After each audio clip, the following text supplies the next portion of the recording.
The shorter your sleep, the shorter your life. The decimation of sleep throughout industrialized nations is having a catastrophic impact on our health, our wellness, even the safety and the education of our children. It's a silent sleep loss epidemic, and it is fast becoming one of the greatest public health challenges that we face in the 21st century. The disruption of deep sleep is an underappreciated factor that is contributing to cognitive decline or memory decline in aging, and most recently we've discovered in Alzheimer's disease as well. There's a structure that sits on the left and the right side of your brain called the hippocampus.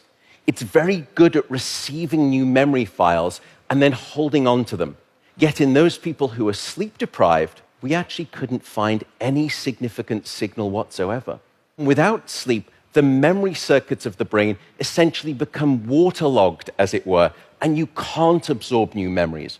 We have since discovered that a lack of sleep will even erode the very fabric of biological life itself, your DNA genetic code. So here in this study, they took a group of healthy adults and they limited them to 6 hours of sleep a night for 1 week. And then they measured the change in their gene activity profile relative to when those same individuals were getting a full 8 hours of sleep a night.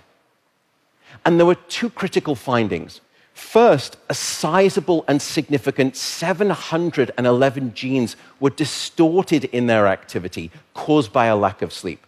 The second result was that about half of those genes were actually increased in their activity, genes associated with the promotion of tumors, genes associated with long-term chronic inflammation, and genes associated with stress, and as a consequence, cardiovascular disease. There is simply no aspect of your wellness that can retreat at the sign of sleep deprivation and get away unscathed.